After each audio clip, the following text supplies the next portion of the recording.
स्वागत है आपका श्री शक्ति क्लासेज में। आज का जो वीडियो लेक्चर होगा उसमें हम पढ़ेंगे एल्काइन श्रेणी का आईयूपीएसी नामकरण। उससे पहले हमने पढ़ लिए थे एल्कीन श्रेणी का आईयूपीएसी नामकरण, तो उसके हमने कुछ उदाहरण देखे थे। आज हम फिर से कुछ अन्य और भी उदाहरण देखेंगे ताकि आपको अच्छे से वो समझ में आ जाए, और फिर हम करेंगे एल्काइन श्रेणी का आईयूपीएसी नामकरण। तो देखो एक उदाहरण देते हैं हम। जैसे हमारे पास में उदाहरण आ गया CH3 CH2 CH double bond CH CH2 Cl। इसका हमारे को क्या करना है, आईयूपीएसी नामकरण करना है। तो आईयूपीएसी नामकरण करने के सबसे पहला जो नियम होता है वो क्या होता है कि सबसे पहले सबसे लंबी कार्बन श्रृंखला का चयन करना है। लेकिन यहाँ पर आपको दिख रहा है कि यहाँ पर डबल बॉन्ड स्थित है, इसका मतलब है आपको सबसे लंबी कार्बन श्रृंखला का भी क्या करना है, यहाँ पर चयन करना है, और साथ साथ में आपको क्या करना है, उसमें द्विबंध भी उपस्थित होना जरूरी है। तो यहाँ पर सबसे लंबी कार्बन श्रृंखला, एक ही कार्बन श्रृंखला यहाँ पर कोई है ही नहीं यहाँ पर दूसरी, तो इसका मतलब कौन सी होगी, यही आपकी क्या होगी, कार्बन श्रृंखला होगी। तो इसको आप दे दो यहाँ पर, भाई Cl तो नहीं होगा ना, Cl तो एक क्या है, प्रतिस्थापी है अलग से ही, तो ये होगी आपकी इस प्रकार से। ठीक है, अब यहाँ पर क्या होता है, सबसे पहले होता है कार्बन का ये चयन करने के बाद में कार्बन का अंकन। तो कार्बन का अंकन उस साइड से करते हैं जहां से क्या मिले, द्विबंध को क्या मिले, कम से कम अंक मिले। तो यहाँ पर देखो, यहाँ से शुरू करते हैं तो कितने नंबर कार्बन पे आएगा, 1 2 3, 3 नंबर कार्बन पे क्या लगा है, डबल बॉन्ड लगा है।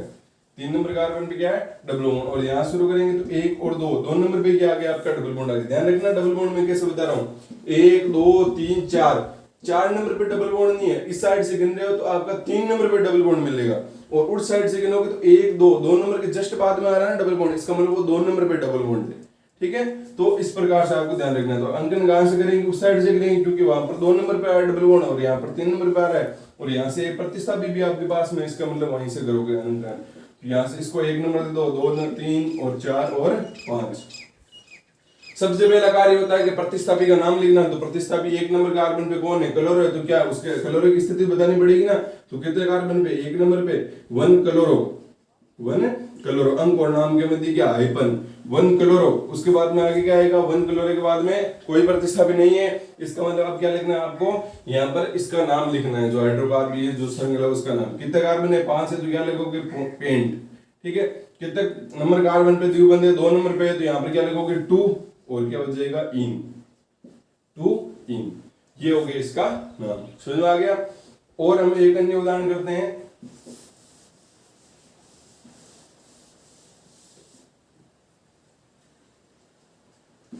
CH3 CH double bond C double bond CH CH2 या CHNO2 I CH CH3 CH3। इसका हमारे को क्या करना है, आईयूपीएसी नाम लिखना। देखो आप कैसे भी बनाओ, ठीक है, कार्बन सबकी संयोजकता पूरी होनी चाहिए, नहीं तो कहीं पर तो वैसे लगभग की है, मैंने कोशिश की है कि यहाँ पर सबकी संयोजकता पूरी हो, मिस्टेक तो नहीं है ना। 4 और यहाँ पर भी कितने, 1 2 3 और 4, 1 2 3 4, इसकी भी 4 हो गई। ठीक है, इसकी भी कितनी हुई, 1 2 3 4, इसकी भी 4 है, इसकी कितनी हुई, 1 2 3 4, 1 2 3 4, यहाँ 4 है। ठीक है, मतलब सबकी क्या है, संयोजकता पूरी है।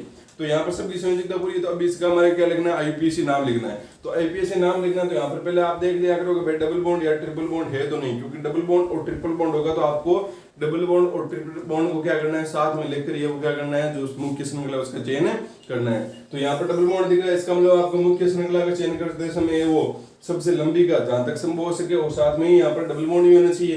तो यहाँ पर सबसे पहले यहाँ शुरुआत करते हैं। तो 1 2 3 4 5 6 7 8, ये 8 कार्बन वाली हो रही है। इसके अलावा और कोई संभव है क्या, 1 2 3 4 5 6 7 8, मतलब कैसे भी करो, ये आपकी या तो ये हो सकती है, या ये हो जाएगी, या ये हो जाएगी, एक के बाद किसी का चयन करो यहाँ पर।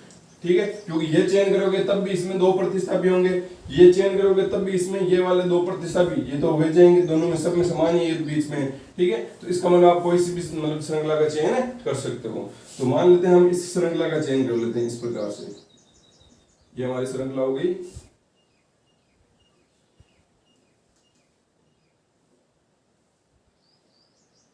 ऐसा बना देते हैं।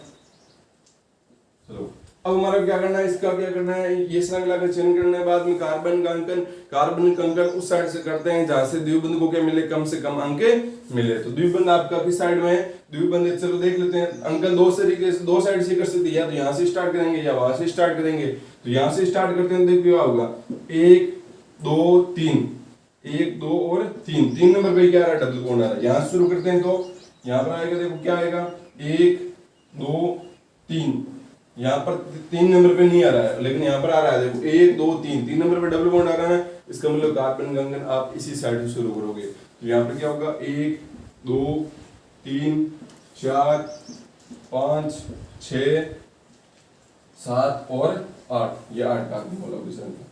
अब यहाँ पर जैसे हमने श्रृंखला का चयन कर लिया, कार्बन का अंकन कर दिया, अब हमारा कार्य होता है प्रतिस्थापियों के नाम लिखना। तो प्रतिस्थापियों के नाम लिखने हमारे को, तो प्रतिस्थापी कौन कौन से, सबसे पहले देख लो ये कौन सा प्रतिस्थापी है भाई, पहले बताओ इसमें प्रतिस्थापी है कितने इस श्रृंखला में। देखो एक बंद निकला, एक ये प्रतिस्थापी, 2 3 और 4। आपको बंद देखने, आगे जुड़े कितने भी उससे मतलब नहीं देखना है। तो यहाँ पर अब वो तो हमारे काम आएंगे प्रतिस्थापी की संख्या कब, जब हमारे दो समान श्रृंखला जाए तब।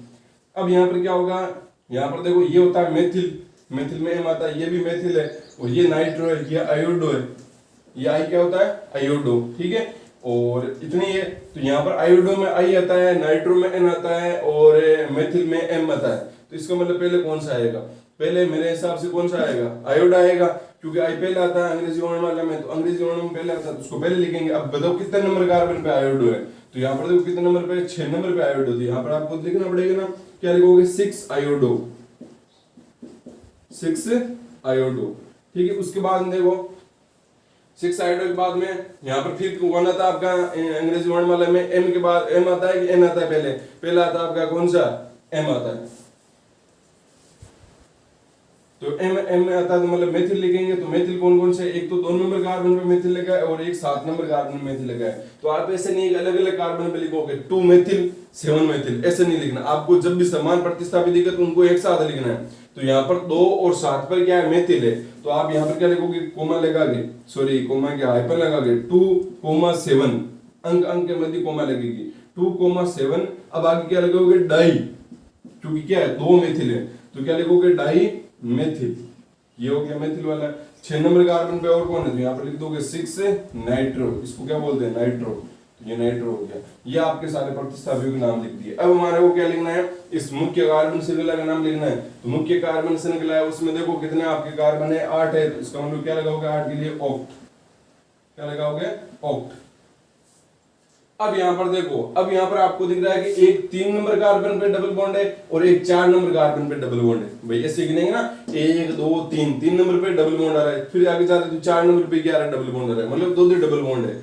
तो 2 डबल बॉन्ड है, तो यहाँ पर आपको क्या करना पड़ेगा, 2 डबल बॉन्ड है, तो आपको यहाँ पर 2 लिख देने। यहाँ पर कैसे लिखोगे, देखो यहाँ पर ऑक्ट, और यहाँ पर क्या लिखोगे, कितने नंबर पे, 3 नंबर पे और 4 नंबर पे, तो यहाँ पर लिखोगे 3,4 डाई इन, 3,4 डाई इन, ये हो गया आपका नाम। देखो बिल्कुल आसान ना, ऐसे कंफ्यूज नहीं होना कि डबल 2 बार आ गए तो फिर क्या करें, ये तो कंफ्यूज होने की जरूरत नहीं है। आपको बस यहाँ पर प्रदर्शित कर दो कि एक तो 3 नंबर पे, एक 4 नंबर पे, और कितने इन है आपके, कितने डबल बॉन्ड है, 2 डबल बॉन्ड है, तो यहाँ पर क्या लिख दोगे, डाई इन लिख दोगे, लिख दिया यहाँ पर, समझ में आ गया होगा। चलो अच्छी बात है। अब हम करते हैं अगला, हमारा जो श्रेणी है एल्काइन श्रेणी का यूपीएससी नामकरण। तो देखो एल्काइन श्रेणी का आईयूपीएसी नामकरण। तो एल्काइन श्रेणी का आईयूपीएसी नामकरण पढ़ने से एल्काइन श्रेणी का सामान्य सूत्र मैंने आपको बता दिया क्या है, CnH2n-2, CnH2n-2। मान लो आपको बोल दिया कि C4 और H6, इसका आपको क्या करना है, यहाँ पर बताना है ये कौन सी श्रेणी का, एल्काइन, एल्कीन या फिर एल्केन श्रेणी का। तो यहाँ पर आप देख पा रहे हो कि यहाँ पर क्या है, 4 है, यहाँ पर तो आप यहाँ पर 4 रख दो, तो यहाँ पर क्या होगा, C4H2 × 4 8, और 8 माइनस का 2 कितना होता है, 6 होता है। इसका मतलब ये जो इस प्रकार से फॉर्मूला बना है वो कौन से सूत्र से बना है, ये इस सूत्र से बना है, इसका मतलब, और ये सूत्र किसका, सामान्य सूत्र किसका है, एल्काइन श्रेणी का, ठीक है। तो इस प्रकार से आप बना सकते हो। और इसकी C4H6 है, C4H6 की आप किस प्रकार से संरचना बनाओगे, ये आप 4 कार्बन लिख दो यहाँ पर, ठीक है, 4 कार्बन लिख दिए। अब यहाँ पर क्या बोला जा रहा है कि यहाँ पर आपको ये तो पता चलेगा, ये तो पहले पता करना है कि भाई कौन श्रेणी का, एल्काइन श्रेणी का पता चल गया। इसका मतलब किसी न किसी एक कार्बन के मध्य क्या है आपका, 2 कार्बनों के मध्य क्या ट्रिपल बॉन्ड है। ठीक है, ट्रिपल बॉन्ड 1 भी हो सकता है, 2 भी हो सकता है, ठीक है, 3 भी हो सकता है, लेकिन हाइड्रोजन आपके पूरे होने चाहिए। कहने का हाइड्रोजन 6 है तो यहाँ पर 6 ही हाइड्रोजन आने चाहिए। आप ट्रिपल बॉन्ड एक तो लगाना फिक्स, क्योंकि यहाँ पर एक ट्रिपल बॉन्ड नहीं लगेगा तो इसकी सबकी संयोजकता पूरी नहीं होगी। ठीक है, तो एक ट्रिपल बॉन्ड तो लगेगा। अगर 6 से मान लो कुछ कम ज्यादा है तो आप वहां पर 2 ट्रिपल बॉन्ड लगा दो, 3 ट्रिपल बॉन्ड लगा दो। और एक बात, वही बात ध्यान रखना कि एल्काइन श्रेणी का मतलब यहाँ पर कार्बन कार्बन के मध्य ट्रिपल बॉन्ड त्रिबंध है, तो इसका मतलब ये नहीं कि सारे कार्बनों के मध्य ट्रिपल बॉन्ड हो गया, ऐसा नहीं होता है। जैसे द्विबंध में भी है वो क्या नहीं होता, सारे कार्बनों के मध्य डबल बॉन्ड है वो नहीं होता। तो यहाँ पर क्या होगा, देखो कार्बन C4H6 है तो यहाँ पर क्या होगा, कार्बन कार्बन के मध्य ट्रिपल बॉन्ड होगा तो 1 2 और 3, ये इस प्रकार से इनके मध्य ट्रिपल बॉन्ड लगा दी। अब जो बाकी बच गए उनकी संयोजकता पूरी कर दो, यहाँ इनके मध्य सिंगल बॉन्ड लगा दो। अब इनकी संयोजकता पूरी, इसके कितने हाइड्रोजन आएंगे, 1 आएगा। यहाँ पर कितने आएंगे, 1 2 3 4, पूरी संयोजकता लगने की जरूरत नहीं है। यहाँ पर कितने आ जाएंगे, CH2 और यहाँ पर आ जाएगा CH3। अब देखो इसमें 6 हाइड्रोजन हो रहे हैं कि नहीं हो रहे, 3 2 5 5 और 1 6 हो गए ना। यहाँ पर तो एक ही ट्रिपल बॉन्ड लगाने की आवश्यकता हुई ना। तो इस प्रकार से आपको इसकी क्या संरचना बनाई, ये मैंने ऐसे बनाई है संरचना बनाना, तो इसमें कैसे बनानी है आपको, इस प्रकार से। ठीक है, संरचना ऐसे बनानी है, H H H H H। ठीक है, ये संरचना सूत्र है यहाँ पर। चलो ये हो गया आपका किस प्रकार सामान्य हमने IUPAC नाम लिखा। अब बात करते हैं कि यहाँ पर जो ये तो हो गया आपका सामान्य सूत्र। अब देखो इसका अनुलग्न क्या होता है, तो एल्काइन श्रेणी नाम से पता चल रहा है, एल्काइन मतलब अंत में क्या आ रहा है, आयन आ रहा है। इसका मतलब इसका अनुलग्न क्या होता है, अनुलग्न होता है इसका आयन। क्या होता है, आयन होता है। और इंग्लिश में कैसे लिखते हैं उसको, YNE से। ठीक है, IONE से नहीं लिखते हैं, YNE से लिखते हैं, ये ध्यान रखना, ये जरूरी है यहाँ पर। ठीक है, क्योंकि जब डबल बॉन्ड ट्रिपल बॉन्ड साथ में आएंगे तब प्रॉब्लम होगी वहां पर।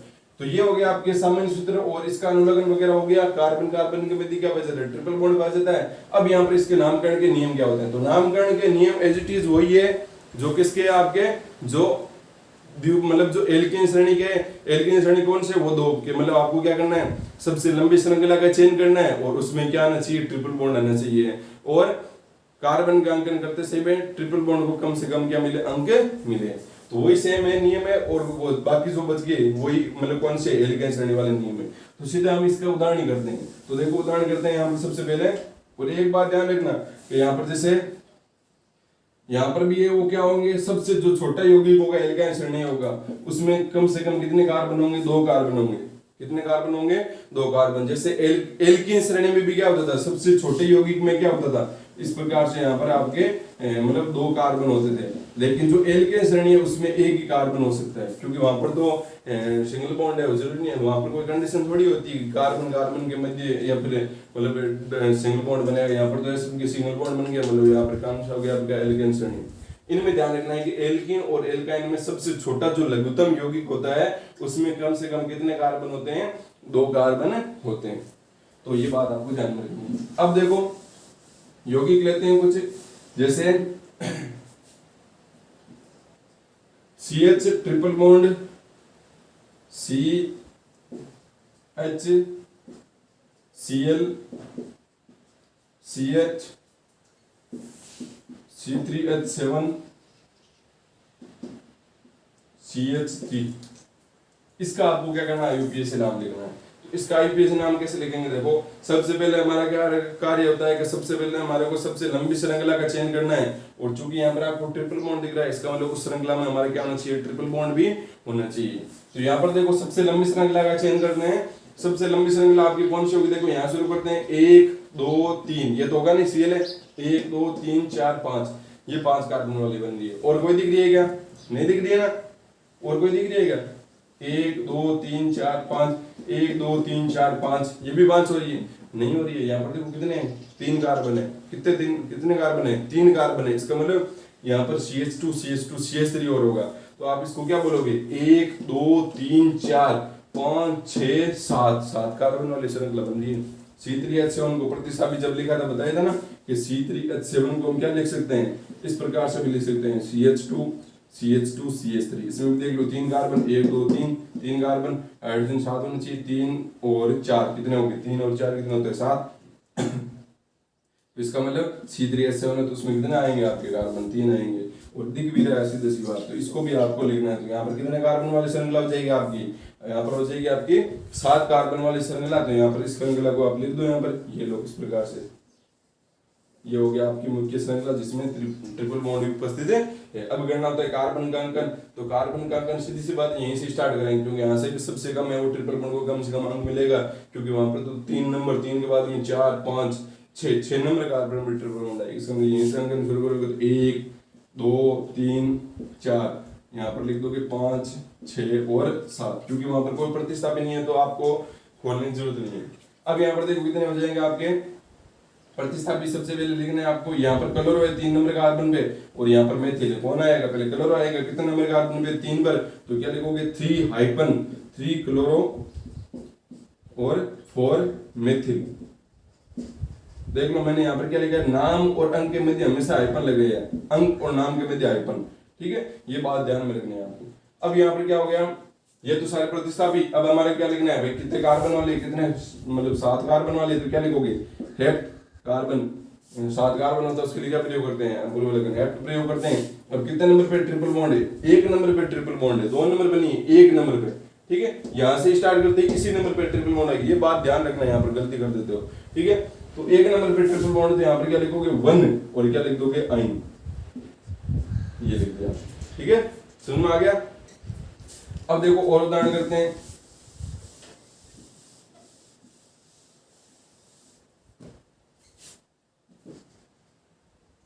CH3 CH triple bond, CH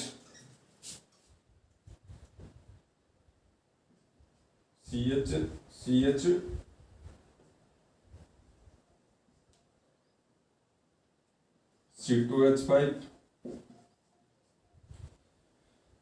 और तो 1 2 3 यहाँ पर भी एक कमी रहेगी, चलो आयोडीन जोड़ देते हैं, और यहाँ पर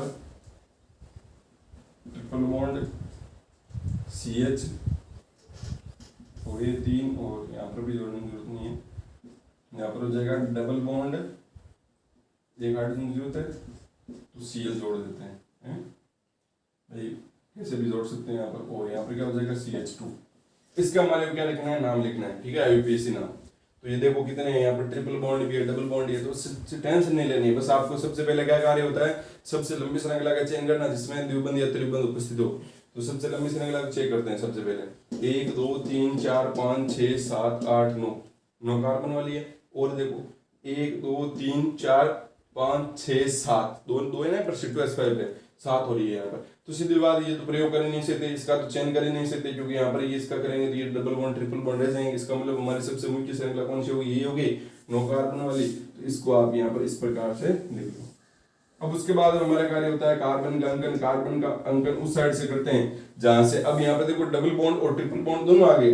अब यहाँ पर हम क्या करेंगे, दोनों को देंगे कि यहाँ पर कार्बन का अंकन हम उस साइड से करेंगे जहां से द्विबंध और ट्रिपल बॉन्ड है, तो वहां पर जो डबल बॉन्ड हो चाहे ट्रिपल बॉन्ड हो उनको कम से कम अंक मिले। डबल बॉन्ड और ट्रिपल बॉन्ड है उनको क्या मिले, कम से कम है वो क्या मिले, अंक मिले। और मान लो कोई एक ऐसी कंडीशन आ गई जिसमें ट्रिपल बॉन्ड और डबल बॉन्ड को बराबर अंक मिले, जैसे यहाँ पर देखो, यहाँ से अंकन करेंगे तो 1 2 नंबर पे क्या आ रहा है आपका ट्रिपल बॉन्ड आ रहा है, और यहाँ पर अंकन करेंगे तो 1 नंबर पे क्या आ गया, डबल बॉन्ड आ गया। तो कहने का मतलब अंक तो यहीं से शुरू करोगे। अब मान लो आपको ऐसी कंडीशन आ गई कि डबल बॉन्ड आ गया और यहाँ पर आ गया ट्रिपल बॉन्ड, मान लेते हैं एक बार कि ट्रिपल बॉन्ड आ गया, तब क्या यहाँ से भी 1 नंबर पे ट्रिपल बॉन्ड आ रहा है और यहाँ पर भी 1 नंबर पे डबल बॉन्ड आ रहा है, तो फिर क्या करोगे, तो फिर आपको देखनी पड़ेगी अंग्रेजी वर्णमाला में, ठीक है। अंग्रेजी वर्णमाला में आपको क्या देखना पड़ेगा कि यहाँ पर देखो ट्रिपल बॉन्ड है, तो ट्रिपल बॉन्ड के लिए क्या होता है, YNE होता है, और यहाँ पर क्या होता है, यहाँ पर डबल बॉन्ड होता है, डबल बॉन्ड में क्या होता है, ENE। तो पहले कौन आता है आपका, ये नहीं आता ना, इसका मतलब आप इस यहाँ से अंकन शुरू करोगे। अगर ये भी नहीं होता तो फिर आपको प्रतिस्थापित देखना होता है, प्रतिस्थापित ज्यादा पास में कौन सा, तो ये प्रतिस्थापित आ गया, ठीक है। तो नियम बताओगे तो आसानी से कर पाओगे। तो यहाँ पर कार्बन का यहाँ से करोगे तो 1 2 नंबर पे ट्रिपल बॉन्ड आ रहा है, लेकिन यहाँ से करोगे तो क्या आएगा, 1 नंबर पे डबल बॉन्ड आ गया। तो यहाँ पर करोगे यहाँ से 1 2 3 4 5 6 7 8 और 9। अब यहाँ पर देखो सबसे पहले प्रतिस्थापी के नाम लिखने होते हैं। प्रतिस्थापी कौन कौन से हैं आपके, देखो एक तो ये रहा, एक ये रहा, एक ये रहा, 3 ही प्रतिस्थापी है। ये कौन सा, आयोडो, आयोडो में आई आता है। ये कौन सा है, C2H5 क्या होता है, एथिल होता है। दो कार्बन है ना, दो कार्बन और हाइड्रोजन 6 होते हैं तो वो एथेन होता है, और एक हाइड्रोजन निकल गया तो क्या हो गया, एथिल हो गया। ये हो गया एथिल। एथिल मैंने बताया था ई से शुरू होता है, और क्लोरो में क्या आता है, सी आता है। तो पहले कौन आएगा, सी आएगा, आई आएगा, ई आएगा। पहले सी आएगा तो कितने नंबर कार्बन पे है, सी, तो यहाँ पर 2 नंबर पे, 2 नंबर पे क्या है, क्लोरो, तो 2 क्लोरो। उसके बाद में कौन आएगा, फिर आएगा आपका एथिल। एथिल कितने नंबर कार्बन, 5 नंबर पे, तो यहाँ पर क्या लिखोगे, 5 एथिल। उसके बाद में क्या लिखोगे, ये बचा है तो क्या लिख दोगे, 6 आयोडो। अब आपको क्या लिखना है, हाइड्रोजन मुख्य श्रृंखला उसका नाम लिखना है, क्योंकि सारे प्रतिस्थापित लिख चुकी है। तो मुख्य श्रृंखला कितने कार्बन वाली, 9 कार्बन वाली, तो यहाँ पर क्या लिख दोगे, नॉन। क्या लिख दोगे, नॉन। अब यहाँ पर देखो क्या करेंगे हम। अब यहाँ पर आप देख पा रहे हो कि यहाँ पर एक तो यहाँ से शुरू किया ना, तो एक तो आपका 1 नंबर कार्बन पे द्विबंध है, एक 3 नंबर कार्बन पे ट्रिपल बॉन्ड है, और एक 7 नंबर कार्बन पे ट्रिपल बॉन्ड है। तो अब कैसे लिखोगे, तो यहाँ पर भी लिखना है, यहीं पर लिखना है आपको, जैसे वहां पर लिखते थे ना वैसे यहाँ पर। अब करना कैसे है, देखो यहाँ पर सबसे पहले देखो डबल बॉन्ड दिखेंगे या ट्रिपल बॉन्ड दिखेंगे, तो यहाँ पर 2 ट्रिपल बॉन्ड है और एक डबल बॉन्ड है। तो 1 नंबर कार्बन पे आप लिखोगे 1 इन, क्या लिखोगे, 1 इन। यहाँ पर पहले क्या लिखोगे आप, 1 इन। 1 नंबर कार्बन पे मतलब डबल बॉन्ड है, और पहले इन को क्यों लिखा, क्योंकि इन में ई आता है और ट्रिपल बॉन्ड में वाई आता है, इसलिए यहाँ पर पहले डबल बॉन्ड को लिखेंगे। तो 1 इन, और इसके बाद में फिर से हाइपन, और क्या लगाओगे, कितने नंबर कार्बन ट्रिपल बॉन्ड है, एक तो 3 नंबर पे ए और एक 7 नंबर पे, तो यहाँ पर क्या लिखोगे 3,7, और कितने हैं आपके आइन, डाई आइन। ये हो गया आपका IUPAC नामकरण, ठीक है। तो इस प्रकार से तो आपको कैसा भी उदाहरण दे दे, बस आपको क्या पता होना चाहिए, नामकरण के नियम पता होने चाहिए, आप कहीं पर भी नहीं अटकोगे। तो ये आपको चीजें वो ध्यान में रखनी है। तो इसी प्रकार से ये जितने बड़े बड़े हो सकते थे मैंने सारे बता दिया आपको। अब आप सिंपल तो आसानी से कर ही पाओगे। तो ये हो गए आपके एल्केन, एल्किन और एल्काइन श्रेणी के IUPAC नामकरण, बहुत ही इंपॉर्टेंट है। ज्यादातर कंडीशन में होता है कि बोर्ड एग्जाम के अंदर ये आ ही जाते हैं, तो आपको इनको अच्छे से अध्ययन करना है। बुक के अंदर आपके बहुत सारे उदाहरण दे रखे हैं, उन सबको आपको सोल्व करना है। तो और खुद से भी बना के क्या करना है, सोल्व करना है, जिसमें 10 से कम कार्बन हो, ठीक है, 10 या 10 से कम हो, क्योंकि 10 से ज्यादा हो गए तो फिर आप लिखोगे कैसे नाम। तो इस प्रकार से आपको अलग अलग प्रतिस्थापी जोड़ने हैं, प्रतिस्थापी का नाम समझने के कौन कौन से प्रतिस्थापी है और किस प्रकार से कार्बन की श्रृंखला का चयन करना है। बाकी जो अब हमारा अगला टॉपिक रहेगा उसको हम अगले वीडियो लेक्चर में कवर करेंगे। तो आपको इसको अच्छे से क्या करना है, अध्ययन करना है।